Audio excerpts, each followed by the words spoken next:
da educação, da saúde, da assistência, cumprimentar os nossos companheiros do Sindicep, né, João, Sérgio, né, também o nosso companheiro Raimundo, presidente estadual da CUT, né, as lideranças sindicais também que estão aqui, né, os nossos vereadores, Manuel Del Rio e a Luana Alves, temos aqui pré-candidatos e pré-candidatas, Adriano Diogo, nossa companheira Ivone Silva, que já presidiu o Sindicato dos Bancários também de São Paulo, hoje está no Instituto Lula.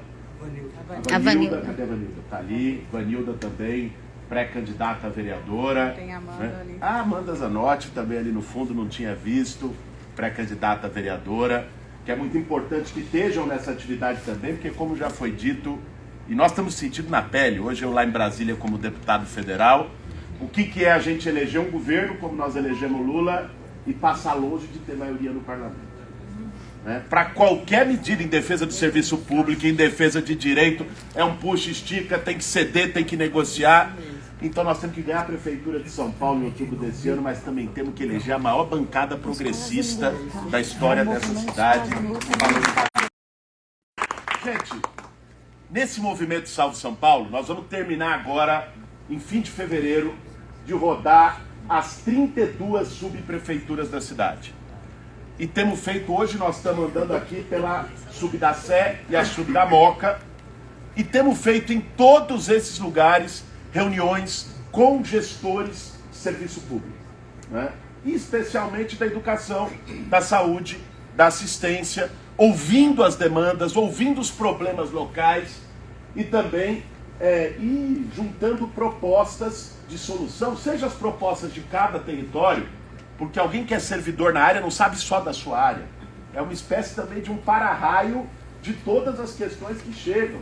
Né? Como a Ana Paula falou em relação ao quadro de apoio, chega tudo. Chega o problema da violência sexual, chega o problema da enchente que pegou ali a criança e por isso que ela não está indo para a escola. Chega todo tipo de problema e por isso, para elaborar um programa de governo do tamanho de São Paulo, um programa de governo que também seja feito de baixo para cima, a gente está fazendo esse momento de escuta como a gente fez hoje aqui. E o que eu queria dizer para vocês, antes de tudo, é o compromisso, acho que nem precisaria ser dito, mas sempre é bom reafirmar, da nossa pré-candidatura, desse projeto que a gente está construindo em São Paulo com a defesa do serviço público. Né? Não só a defesa política do serviço público, que tem sido desmoralizado por uma ideologia neoliberal, diuturnamente. A gente liga a televisão, a gente vê as matérias na internet, a gente vê editorial de um jornal e é sempre a mesma ladainha. O que funciona é o privado, o público é ineficiente. O trabalhador do setor privado trabalha de verdade, o servidor público não gosta de... Todos esses estereótipos ideológicos, neoliberais, mentirosos, né, que a direita usa no Brasil para tentar desmoralizar o serviço público e desmoralizar o servidor. Nós vamos enfrentar isso politicamente. E vamos enfrentar isso também do ponto de vista da proposta prática que nós vamos construir. Uma proposta de recuperação do quadro de servidores em São Paulo, que está profundamente defasado. Vocês sabem melhor do que eu, né? As pessoas, por razões naturais, foram se aposentando nas mais diversas áreas e não houve reposição de pessoal. Ao contrário, quando houve uma reposição numérica, foi por terceirização e não por concurso. Porque eles não abriram concursos na maioria das áreas. Chega ao ponto deles terceirizarem fiscalização, que é uma função eminentemente de servidor público, que é quem não vai ter o conflito de interesses, que quem vai estar ali responsável. Esses dias eu fiquei sabendo que na Secretaria Municipal de Cultura, né, o trabalho de gerir os contratos e os convênios com entidades estavam abrindo agora um edital para terceirizar a gestão e a fiscalização dos convênios terceirizados. Tentaram ano passado fazer a terceirização da fiscalização dos terminais de ônibus terceirizados. A gente derrubou via Tribunal de Contas, né? E por aí vai. Então, nós precisamos, para poder valorizar novamente o serviço público em São Paulo, é abrir concurso, é ter um mapa de onde está a defasagem de pessoal em cada uma das áreas e ter um plano de abertura de concurso, de contratação, além da contratação das pessoas que já foram aprovadas em concurso e estão esperando até hoje em várias áreas do município. Essa valorização também é uma valorização salarial. E aqui, assumi esse compromisso quando fui lá no congresso do Sindicep, temos assumido isso publicamente e junto a todos os servidores, de que uma das nossas primeiras medidas, ganhando essa eleição, vai ser revogar o confisco dos 14% das aposentadorias.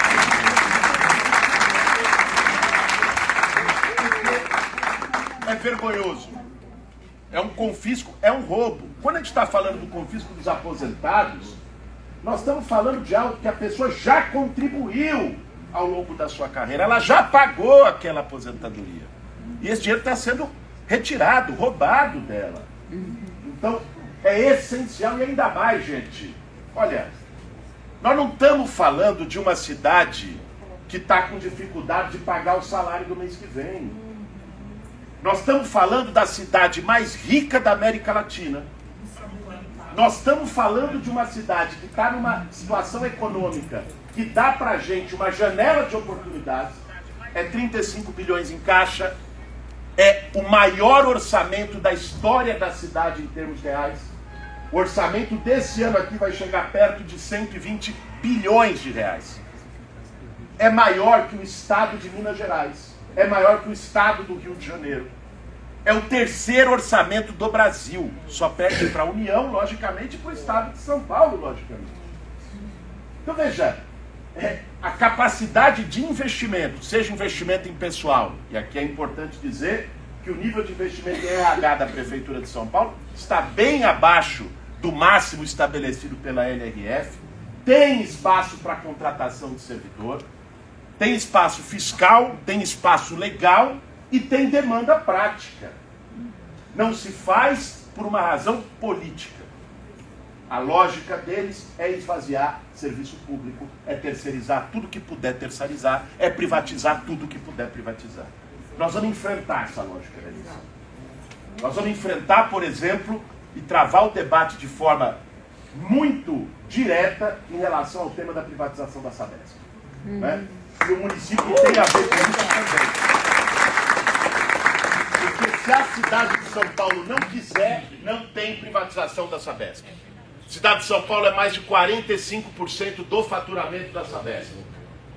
São Paulo fala, não, o contrato é com a Sabesp e diz que se for privatizado eu vou criar uma empresa municipal, então eu vou criar uma empresa municipal. Não vai ter um interessado na compra da Sabesp.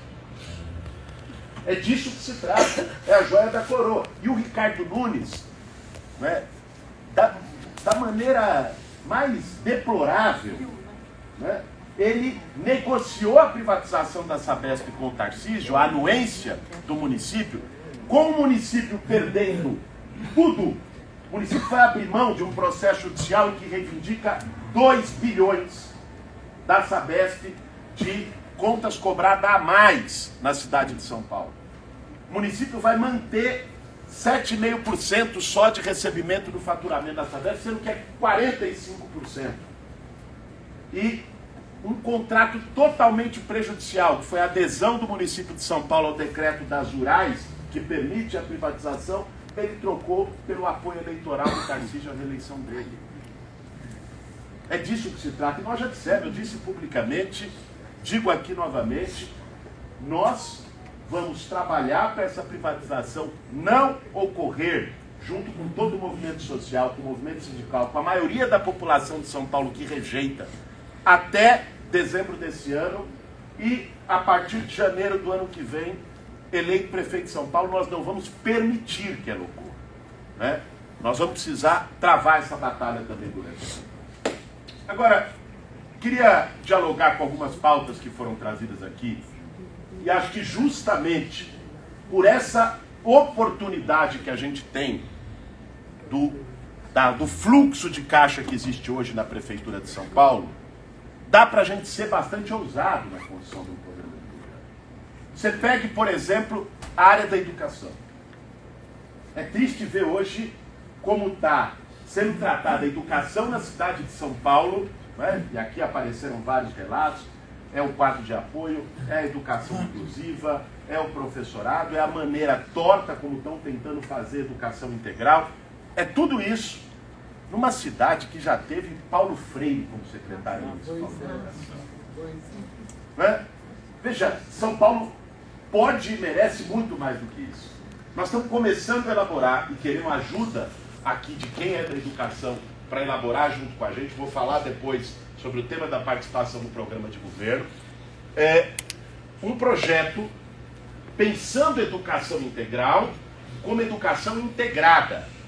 Integrada com o território da escola, integrada com cultura, lazer e esporte. Porque educação integral não é prolongamento de jornada. Isso não existe, não funciona nem para os alunos, nem para professores. Eu sou professor, dei aula no Estado como categoria O, sei bem como que é a realidade da sala de aula de escola pública. Não existe jornada das 7 da manhã até as 4 da tarde. Você tem que manter a sua jornada, né, da grade curricular e do ensino, e o período integral tem que ser complemento com integração com cultura, com integração com a comunidade, com aula de violão, é isso, senão ninguém aguenta. Isso significa também abrir a escola e fazer isso valorizando os servidores, porque essa mesma extensão, esse mesmo puxadinho do integral que eles estão fazendo, está prejudicando os servidores, está prejudicando os professores, está gerando assédio moral com um processo de terceirização da escola. Nós temos acompanhado esse debate. Então, nós queremos pensar a ideia de fazer de cada escola, porque o equipamento público mais capilarizado que a gente tem na cidade é a escola. Você pode chegar no fundão de uma periferia onde não tem nada, vai ter uma escola. Fazer de cada escola um pequeno céu. Não no sentido de que a gente vai conseguir ter piscina em todas as escolas. Até seria bom, mas não dá. Mas no sentido da lógica e do conceito inicial do céu, que é essa integração. E que pode levar a escola, inclusive, a ter algumas adaptações que facilitem isso. É abrir a escola de noite para atividades da comunidade, para cursos. É abrir a escola no fim de semana para as famílias do bairro, para a comunidade, para todo mundo. Né? Então, eu acho que nós temos muita coisa boa para pensar junto na educação e fazer isso não só valorizando os servidores, mas contando com o protagonismo e com a participação dos servidores na viabilização de um projeto como esse. Você pega a área da assistência social, que as companheiras trouxeram aqui, né? Eu acho que é a defasagem do orçamento da assistência social é uma coisa violenta. Nós vamos ter que construir um plano de recomposição do orçamento ao longo de 4 anos e quem sabe de 8 anos, de recomposição do orçamento da assistência social. Eu acho que esse tem que ser o caminho. Eu tenho conversado com várias OSCs, com várias entidades que atuam na assistência social e que estão hoje enforcadas, porque não houve reajuste, repassaram a parte da alimentação, por exemplo, nos CCAs, a parte da alimentação para os gestores dos CCAs, que antes era passada pela prefeitura, o valor que deram para a parte da alimentação é insuficiente para comprar a alimentação de qualidade que se tinha antes. Está todo mundo esganado. Então, nós queremos discutir isso com quem está na ponta na assistência social, tanto com as entidades que atuam nessa área, como com os servidores e servidoras que estão nessa área, fazer isso de uma forma transparente. De fato, está tendo hoje, pela base do Ricardo Nunes, a companheira falou ali com toda a razão, o uso político começa desde a Operação Trabalho. Eu soube que na POT foi feita uma distribuição de vagas com cota para cada vereador da base, né? Para indicar a gente para o programa Operação Trabalho. Né? Ou seja, nós queremos trabalhar isso com a transparência devida. Com a transparência devida, valorizando as políticas de assistência social, valorizando o que, num governo nosso, se vocês podem ter certeza, digo isso para o povo da assistência aqui, predominantemente, mas para todos. O nosso companheiro da educação trouxe o debate do centro de forma geral. Para mim, Veja, eu venho do movimento social, vocês sabem disso. Eu fiquei 22 anos no movimento sem teto. Para mim, não é uma questão eleitoral. Resolver o problema da população em situação de rua em São Paulo é uma questão de honra. É uma questão de princípio. E nós vamos ter que ter... Isso significa investimento. Isso não é declaração de intenções, é gogó. É investimento, é botar dinheiro. É fazer uma política humanizada. Uma política que passe em 3 caminhos. Moradia, construção de moradia, um programa consistente de moradia popular na cidade de São Paulo, que envolva os movimentos sociais, estou vendo o Sidney ali atrás também, né? Que envolva os movimentos, que retome mutirão, que trabalhe com autogestão, que viabilize isso. Fazer acolhimento humanizado, porque é verdade. Eu vejo às vezes, você sabe, Manuel, que também atua nessa área, um companheiro que vem do movimento de luta por moradia, às vezes as pessoas falando dessa gestão e tal, mas as pessoas não querem sair da rua. De fato, existem pessoas que até são abordadas e não saem da rua. Você sabe por quê? Porque o único recurso que alguém que está morando na rua às vezes tem é o recurso da reciclagem. E ele vai para o abrigo, ele não tem um lugar para deixar a carroça, não tem um espaço para deixar a carroça. Se ele deixar a carroça na rua, ele acorda no dia seguinte e não tem mais carroça. Porque o segurança da pessoa que está morando na rua, muitas vezes é o seu cachorrinho. E apesar de já existir legislação municipal que obriga que todo abrigo tenha canil, a maioria não tem. Né? Eu fui fazer uma diligência junto com vários companheiros em equipamentos de pop rua aqui na cidade de São Paulo. As denúncias foram várias. Marmita azeda, percevejo, superlotação, você divide as famílias no meio. Então, gente, se a pessoa, às vezes, dentro de um abrigo, sofre mais humilhação do que na rua... Elas preferem ficar em situação de rua. O que nós temos que fazer é uma política de acolhimento humanizado. São abrigos menores, que não seja depósito de gente, com assistente social, com psicólogo, com canil, com espaço para carroça, com comida digna e decente para as pessoas. Eu quero ver se a pessoa não vai. Ela vai. E que a gente possa fazer junto com isso um processo de recuperação através da renda. Porque até você fazer o acolhimento inicial e até a moradia ficar pronta, não é um passe de mágica. Você construir um conjunto habitacional. Temos 53 mil pessoas na rua no país. Na cidade de São Paulo, melhor dizendo. Isso são alguns anos para ir atendendo. Você tem que ter uma política intermediária, que é geração de renda. Eu estava conversando com o povo da construção civil, com o pessoal do sindicato, Raimundo, que a gente precisa conversar lá para trazer para o nosso lado. E andaram dando uma vacilada ali, o povo do sindicato da construção. O Paulinho que levou o cara. O Paulinho levou, mas não é a posição do Ramalho. Eu acho que dá para trazer. Eu tive conversando com ele, com o povo lá. E qual que foi a situação?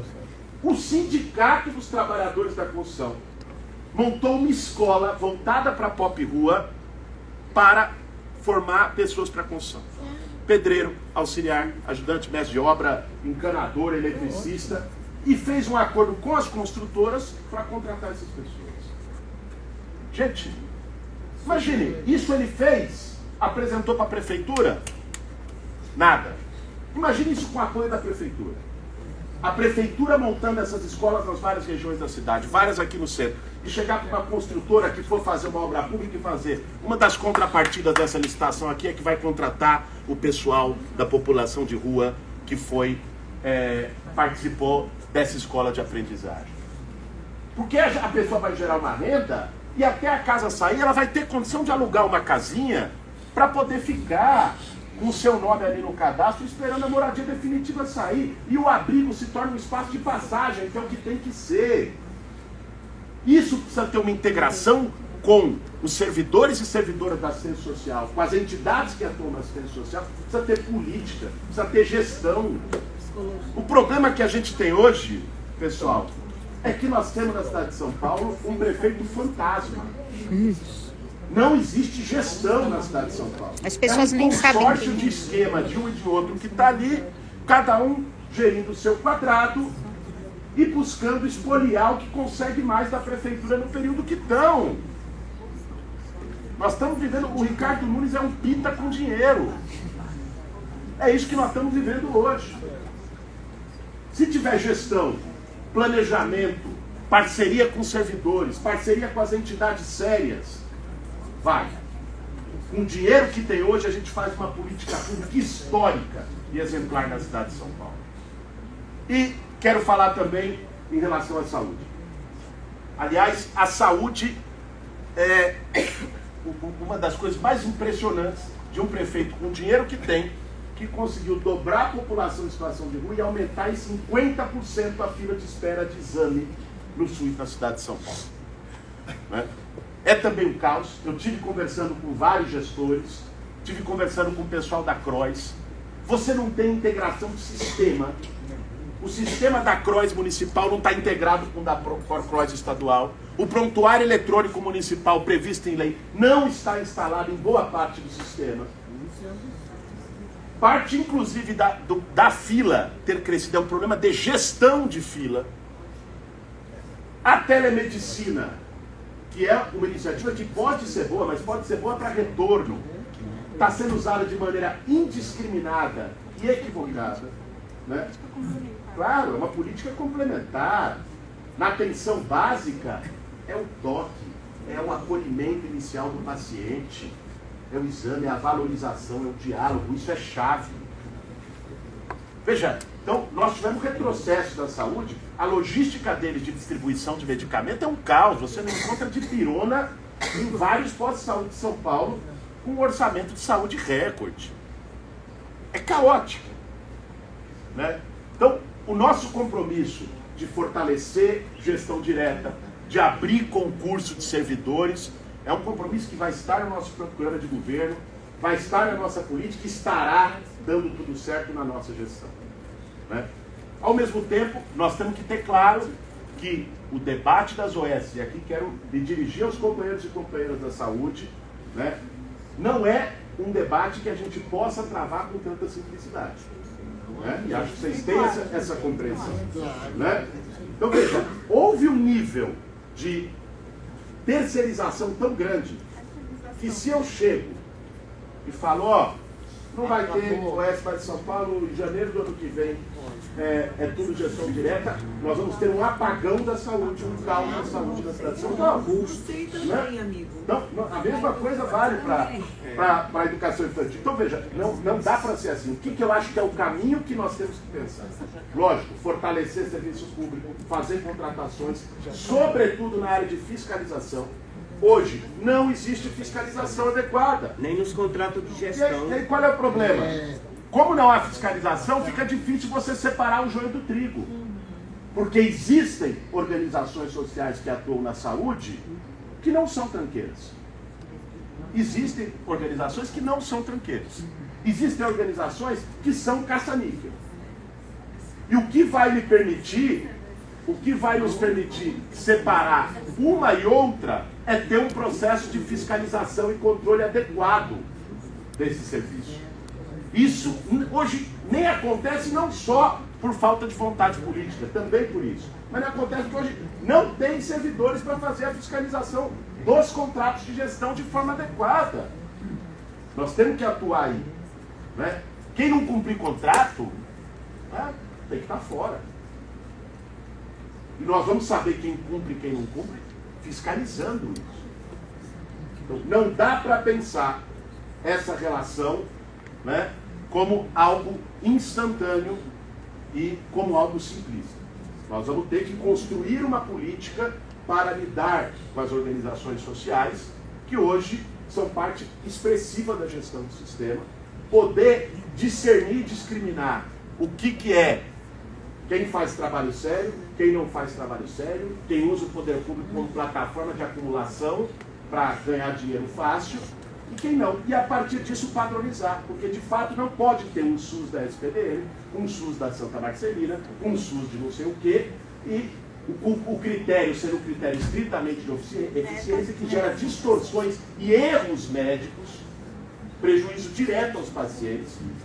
Né? Então, a gente tem condições, ao fazer a limpeza de campo, ver quem cumpre contrato e vai fazer um trabalho sério, de fazer um processo de padronização e, ao mesmo tempo, fortalecer novamente a administração direta. Essa é a política que nós defenderemos na campanha e é a política que nós implementaremos uma vez eleitos no governo. Agora, nós queremos também, e muito, ter a participação e a colaboração de todos os setores que estão aqui nessa elaboração do programa de governo. Nós vamos terminar, como eu disse, o Sal de São Paulo agora no fim de fevereiro. A partir de março, nós vamos começar uma nova iniciativa da pré-campanha, que vai até junho, julho, que são as discussões temáticas. De agosto até aqui, a gente discutiu com os territórios. Estamos aqui. Hoje, Centro, Moca, nos territórios da cidade. A partir de março, nós vamos discutir com os segmentos da cidade. E vamos fazer grandes encontros públicos. Vamos fazer o encontro da saúde. Vamos fazer o encontro da educação. Vamos fazer o encontro da assistência. Vamos fazer encontros da cultura. Vamos fazer o encontro de várias áreas abertos para poder acumular. Vai ter várias formas de participação. Não é só lá no encontro. Vocês sabem, não dá para todo mundo falar. Fica uma coisa às vezes meio chata. Vai ter. Nós vamos lançar mês que vem já um aplicativo de participação para que todo mundo possa enviar propostas. Vai chegar diretamente na coordenação do programa de governo. E de verdade a gente quer contar com a colaboração de vocês, porque quem está na ponta tem muito a contribuir. E deixar o nosso compromisso com um olhar especial para o quadro de apoio. Né? Já fizemos, foi em 2020, uma reunião lá no Galpão Folias com vários representantes do quadro de apoio. Incluímos isso no nosso programa de governo na ocasião. E vamos reiterar esse olhar agora, porque compartilhamos da importância que o quadro de apoio tem no acolhimento e na relação direta com quem usa o serviço público. E termino aí também fazendo um pedido, um apelo para cada companheiro e companheira. Nós vamos enfrentar uma batalha muito dura esse ano. Né?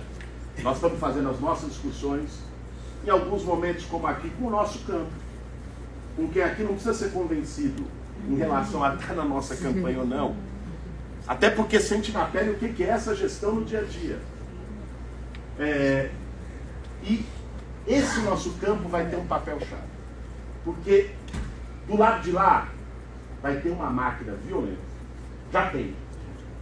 Do lado de lá vai ter uma grana de campanha violenta. Do lado de lá, os caras vão montar um frentão da direita e ter um tempo de televisão violento. Vai ter o apoio direto e ativo do Bolsonaro e do bolsonarismo, com o seu gabinete do ódio, com as suas fake news. Vamos enfrentar um debate muito duro. Não porque o nosso adversário seja bom, o nosso adversário é o pior prefeito que São Paulo já teve. Né? É uma figura triste. Agora, porque do outro lado vai ter uma força querendo manter, inclusive, os esquemas que existem hoje na Prefeitura de São Paulo. Então, nós vamos precisar muito da militância. Nós vamos precisar muito de cada um e cada uma de vocês. Contra o tempo que eles vão ter, os 370 milhões que ele gastou em propaganda, nós vamos ter que ter a Rádio Peão, a Rádio Zé Povinho, conversando nos territórios, conversando nos espaços de trabalho, conversando no ponto de ônibus, conversando na vizinhança, fazendo um trabalho muito forte para que a gente possa dialogar. Né? Inclusive, na eleição de 20, eu me lembro bem, eles fizeram um trabalho violento com as conveniadas da educação infantil. O que eles diziam? O Boulos vai fechar as creches. Chegavam para as educadoras, educadores e diziam, o Boulos vai tomar teu emprego. Nós perdemos, nós estamos falando ali de 300 mil alunos na cidade de São Paulo.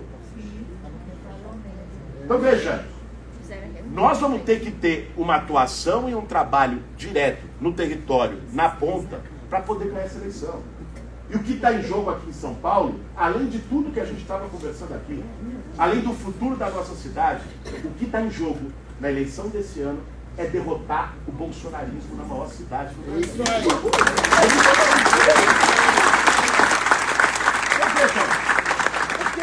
Por que vocês acham que o Lula entrou como entrou na campanha?